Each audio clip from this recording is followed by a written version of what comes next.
Tes tes 1 2 3. Tes tes 1 2 3. Bismillahirrahmanirrahim.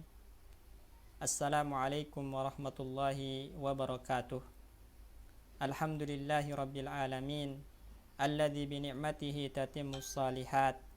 Wassalatu wassalamu ala asyrafil anbiya'i wal mursalin, sayyidina wa habibina Muhammad ibni Abdullah wa ala alihi wa ashabihi wa man tabi'ahum bi ihsanin ila yaumiddin wa ba'du. Rabbana 'allimna bima yanfa'una wanfa'na bima 'allamtana ya rabbal alamin.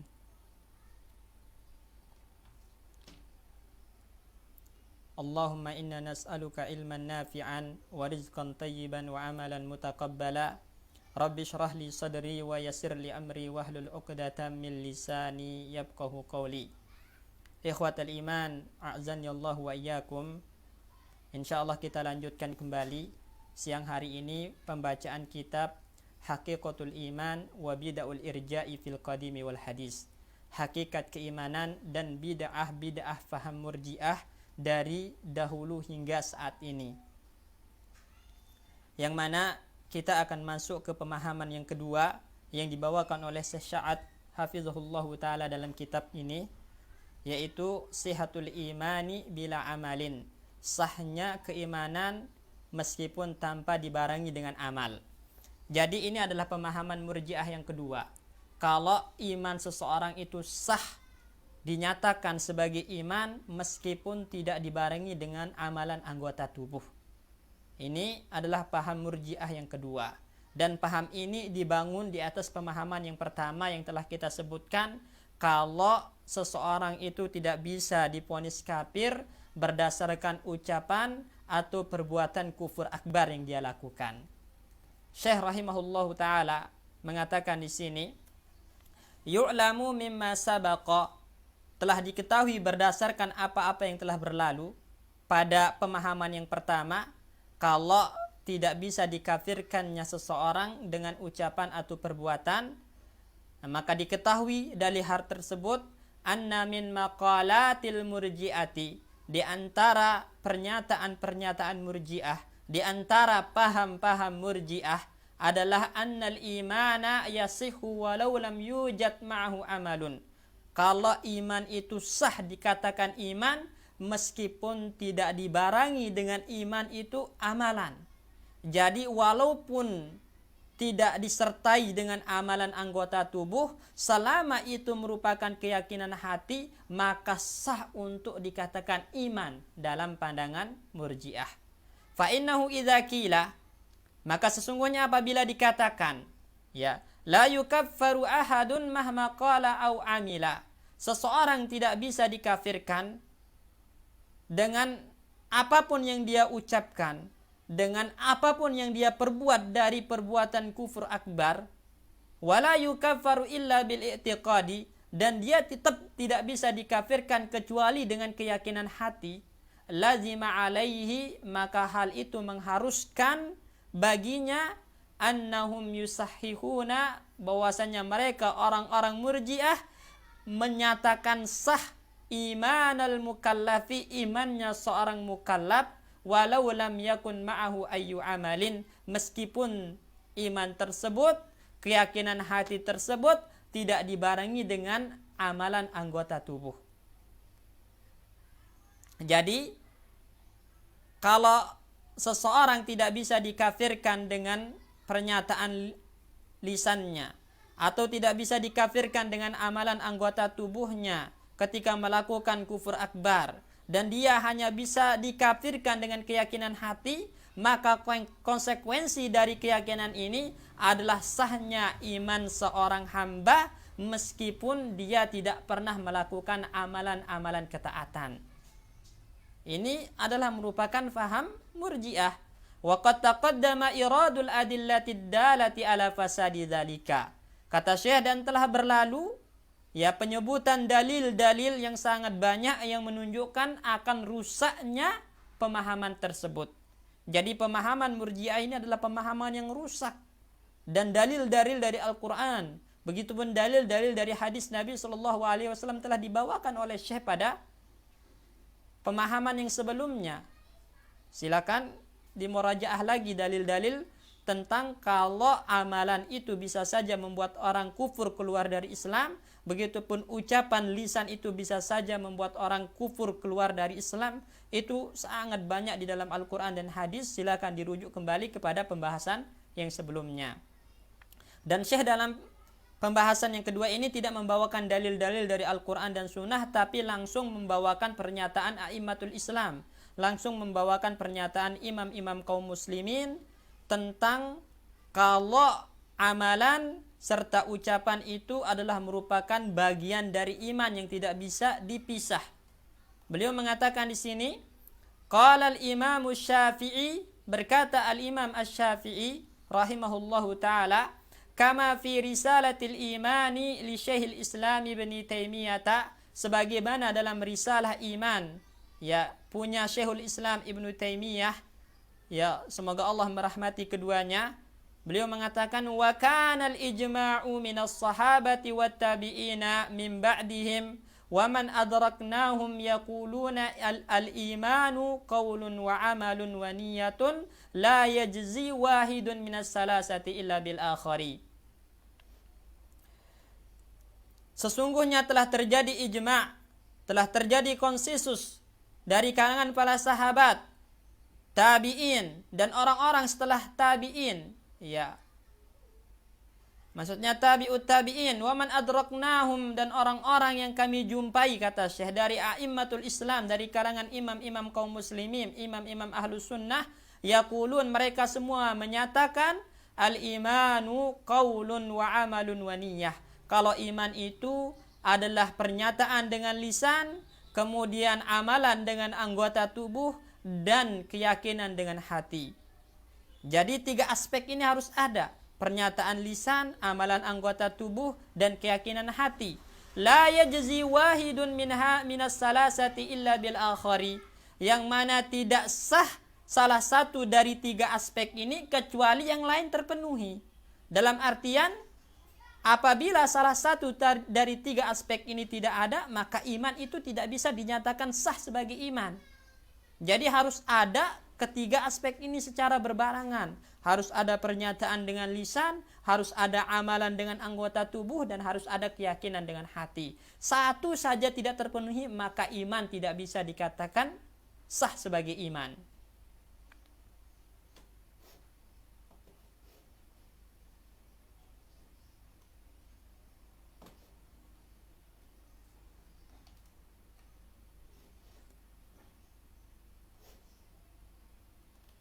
Kemudian Syekh mengatakan di sini, wa qala Syekhul Islami Ibnu Taimiyah, berkata Syekhul Islam Ibnu Taimiyah rahimahullahu taala, wa kana man madha min salafina, orang-orang terdahulu dari salaf kita, dari pendahulu kita, yaitu sahabat, tabi'in, tabi'ut tabi'in, dan a'immatul Islam, la yufarriquna bainal imani wal amali. Mereka tidak pernah membedakan antara iman dan amal.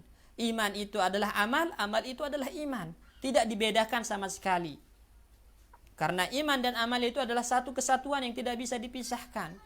Makanya Syekh mengatakan, al-amalu minal imani wal imanu minal amali. Amal itu adalah bagian dari hakikat iman, dan iman itu adalah amal. Jadi, tidak sah iman tanpa amal. Karena amal itu adalah iman, iman itu adalah amal. Wa innamal imanu ismun yajma' kama yajma'u hadhil adyanu ismaha. Ya, sesungguhnya iman itu adalah sebuah nama yang mencangkup seluruh amalan. Sebagaimana agama-agama itu mencangkup semua hal tersebut. Wa yusaddiquhul amal. Ya, keyakinan hati itu harus dibenarkan dengan amalan. Jadi harus pembenaran dengan amalan anggota tubuh.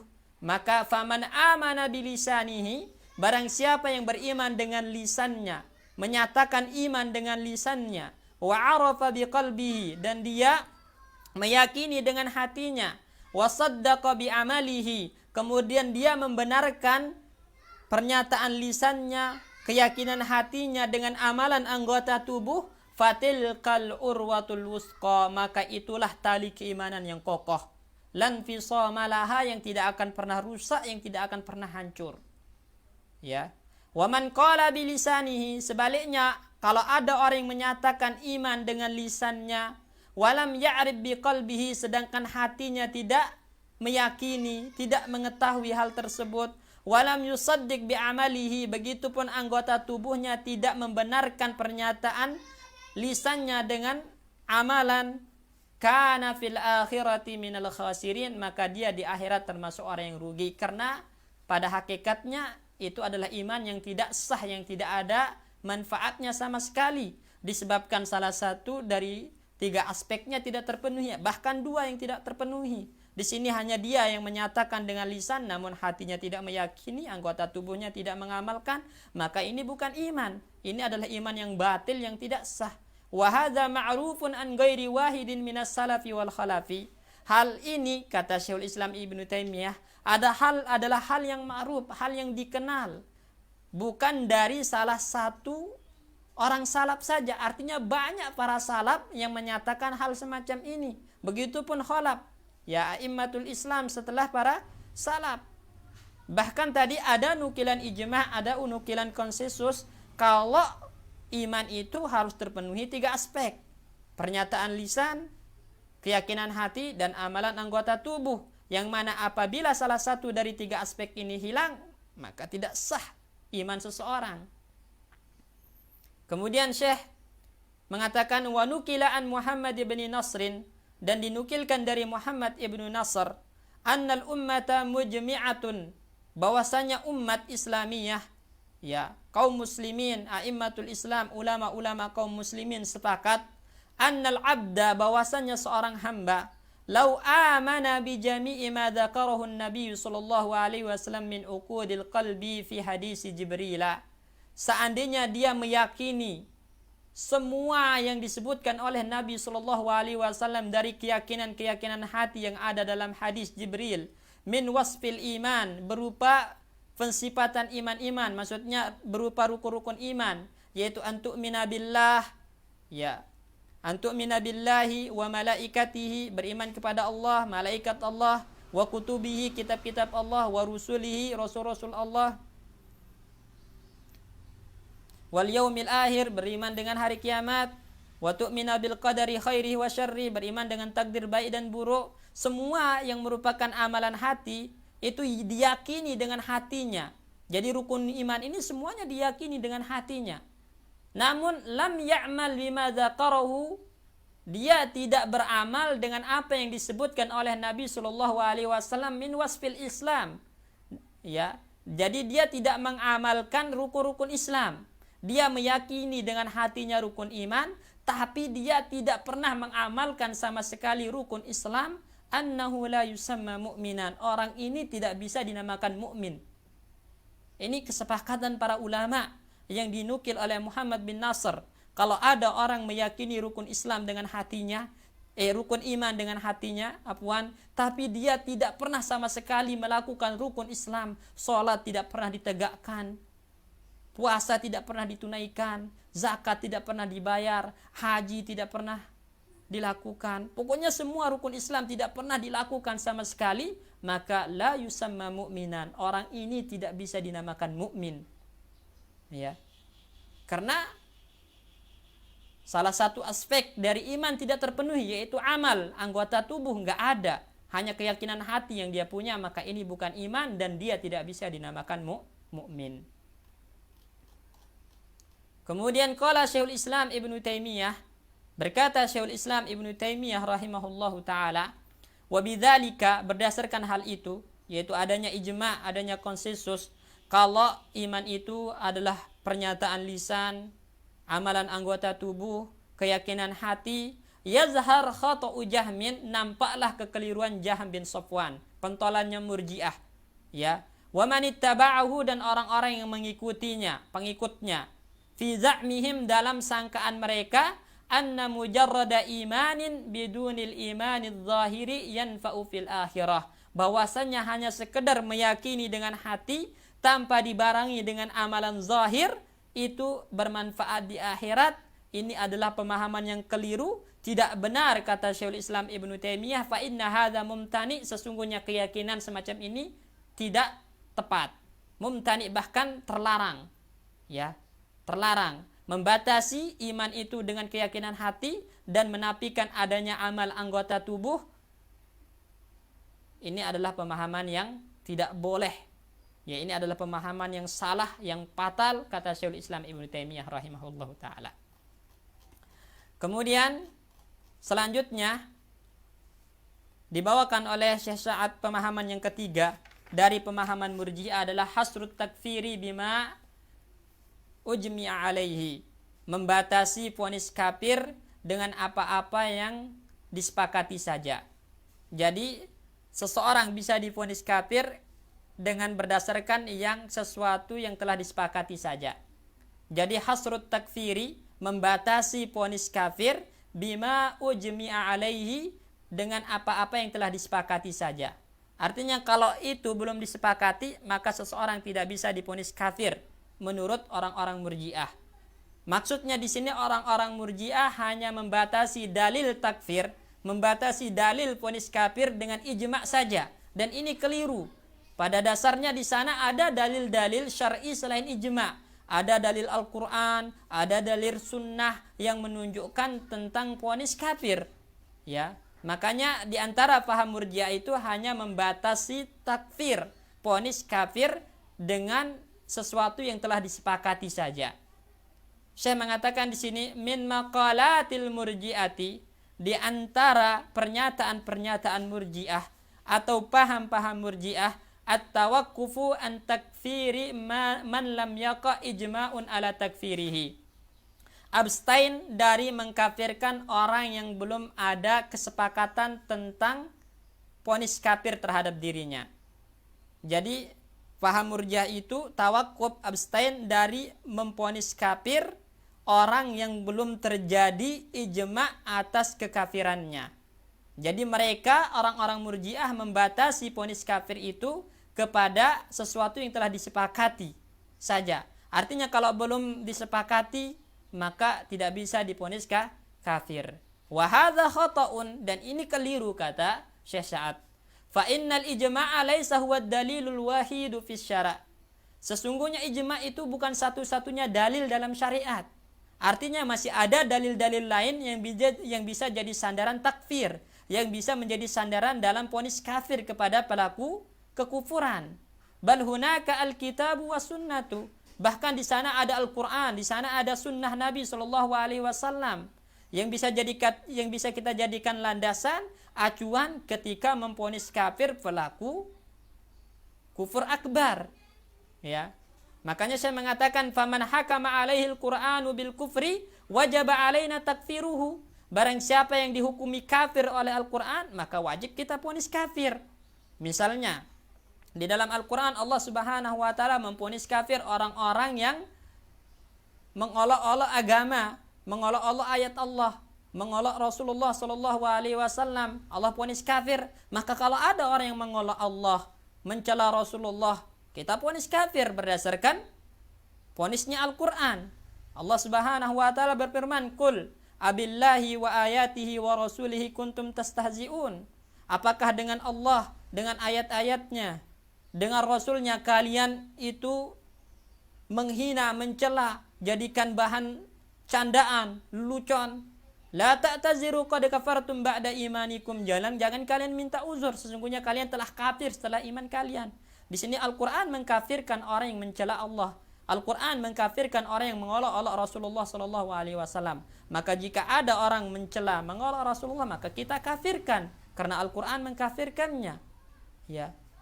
Wa kadzalika man hakamat alaihi sunnatu bil kufri wajaba alaina takfiruhu. Begitupun barang siapa yang dihukumi oleh sunnah, dihukumi oleh hadis dengan kekufuran, maka wajib kita vonis kafir. Ya. Misalnya Nabi sallallahu alaihi wasallam mengatakan al-ahdu bainana wa bainahum as-shalah faman tarakaha faqad kafar. Ya, perjanjian yang membedakan antara kami dengan mereka itu salat. Barang siapa yang meninggalkan salat maka dia telah kafir. Orang yang tidak pernah sholat sama sekali dikafirkan dalam hadis Nabi, maka juga kita vonis kafir berdasarkan hadis Nabi Shallallahu Alaihi Wasallam. Enggak harus hanya berdasarkan ijma, karena abstain dari mengkafirkan orang yang belum terjadi ijma atas kekafirannya itu hanya paham Murji'ah. Ya, mereka hanya membatasi dalil takfir itu pada ijma, padahal ada Al-Quran, ada hadis Nabi Shallallahu Alaihi Wasallam. Kemudian saya mengatakan di sini, li'anna takfira hukmun syar'iyyun, karena vonis kafir itu hukum syar'i, wal ahkamu syar'iyyatu yurja'u fiha ilal adillati syar'iyyah, dan hukum-hukum syar'iyyah dikembalikan kepada dalil-dalil syar'i. Wa minha, dan di antara dalil-dalil syar'i itu adalah al-kitabu was sunnatu wal ijma'. Ada Al-Quran, ada sunnah, ada ijma'. Jadi enggak dibatasi pada ijma' dalil-dalil syar'i, tapi juga bisa merujuk kepada Al-Quran, ijma' dalam masalah ini, karena hukum vonis kafir itu hukum syar'i harus dikembalikan kepada dalil syar'i, imma Al-Quran, imma sunnah, imma ijma'. Sedangkan kalian Murji'ah hanya membatasi kepada dalil ijma'. Kalian mengabaikan dalil Al-Quran dan sunnah dalam masalah ini.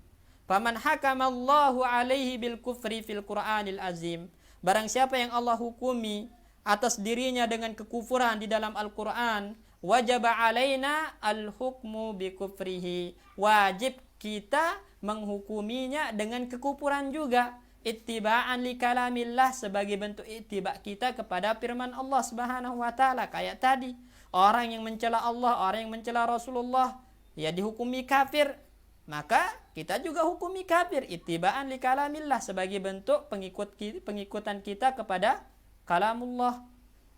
Wa kadzalika man hakama alaihi nabi bil kufri, begitupun barang siapa yang dihukumi Nabi sallallahu alaihi wasallam dengan kekufuran, wajaba alaina ittiba'uhu fi dzalikal hukmi, wajib kita ikuti Nabi sallallahu alaihi wasallam dalam vonis hukum tersebut. Seperti orang yang meninggalkan salat, tidak pernah salat sama sekali hingga dia meninggal, pokoknya enggak pernah salat sama sekali, itu dihukumi kafir oleh Nabi sallallahu alaihi wasallam, maka juga kita hukumi kafir. Wa hadza min muqtada syahadati alla ilaha illallah, dan ini juga termasuk konsekuensi persaksian kita la ilaha illallah, tidak ada yang berhak disembah kecuali Allah Subhanahu wa taala, wa anna Muhammadar Rasulullah, dan bahwasanya Muhammad adalah utusannya. Yaitu harus kita taat, harus kita mengikuti hukum-hukum yang telah ditetapkan oleh Allah dan Rasulnya, termasuk dalam masalah vonis kafir, ya. Kemudian saya mengatakan di sini, wa takfiru hukmun syar'iyyun, takfir vonis kafir itu adalah hukum syar'i, fal wajibu ar-ruju'u fihi ilal adillati syar'iyyah, yang wajib dalam masalah ini adalah kembali kepada dalil-dalil syar'i. Makanya enggak boleh kita mengkafirkan orang serampangan, harus berdasarkan dalil syar'i, ya. Jika dia melakukan dosa-dosa mukaffirat, dosa-dosa yang bisa membuat dia batal imannya, batal Islamnya berdasarkan dalil-dalil syar'i, maka kita praktekkan dalil-dalil syar'i kepadanya, ya. Berbeda dengan orang-orang Khawarij, mereka mengkafirkan kaum muslimin berdasarkan dosa-dosa besar, bukan dosa-dosa mukaffirat. Nah, ini bertentangan dengan dalil-dalil syar'i. Wal ahkamu syar'iyyah, sedangkan hukum-hukum syar'i kata Syekh, la yushtaratu li subutihal ijma' 'alaiha, ya, tidak disyaratkan li subutiha, ya, tentang tetapnya, sabitnya hukum tersebut, ijma' saja, tidak disyaratkan adanya ijma' saja. Kalau ada dalil Al-Quran itu sudah mencukupi, kalau ada dalil sunnah itu sudah mencukupi, enggak harus ada ijma', ya. Karena dalil Al-Quran itu adalah dalil tersendiri, sunnah itu adalah dalil syar'i tersendiri, ijma' itu adalah dalil tersendiri. Jadi enggak disyaratkan harus ada ijma' dalam hukum-hukum syar'i. Wa yadullu ala dzalika qaulun Nabi sallallahu alaihi wasallam, yang menunjukkan hal itu adalah sabda Nabi sallallahu alaihi wasallam, illa antarau minhum kufran bawahan, kecuali kalau kalian melihat dari mereka itu kekufuran yang nyata, indakum fihi minallahi burhan, yang mana kalian dalam hal tersebut memiliki dalil, argumentasi dari Allah Subhanahu wa taala. Fashtaratad dalil syar'i, Di dalam hadis ini Nabi mensyaratkan adanya dalil syar'i, yaitu burhan ala takfir terhadap vonis kafir. Walam yashtarit al-ijma' alaihi. Nabi tidak mensyaratkan ijma', tapi Nabi mensyaratkan adanya dalil syar'i dalam vonis kafir. Dan dalil syar'i itu tidak terbatas pada ijma'. Ada dalil Al-Quran, ada dalil sunnah. Maka membatasi takfir dengan ijma' merupakan paham murji'ah. Jadi orang-orang murji'ah membatasi vonis kafir kepada dalil ijma'. Dan ini adalah pemahaman yang keliru, karena mengkesampingkan dalil-dalil syar'i lainnya seperti Al-Quran dan sunnah Nabi Sallallahu Alaihi Wasallam. Ini pemahaman murji'ah yang ketiga, dan insya Allah pada selanjutnya kita akan membaca pemahaman murji'ah yang keempat, yaitu membatasi takfir kepada juhud, pengingkaran saja. Wallahu a'lam. Naktafi bihadzal qadar. Syukran ala husni istima'ikum. Lakum minni jazilus syukri wa minallahi azimul ajri. Wabillahi taufiq wal hidayah. Wassalamualaikum warahmatullahi wabarakatuh.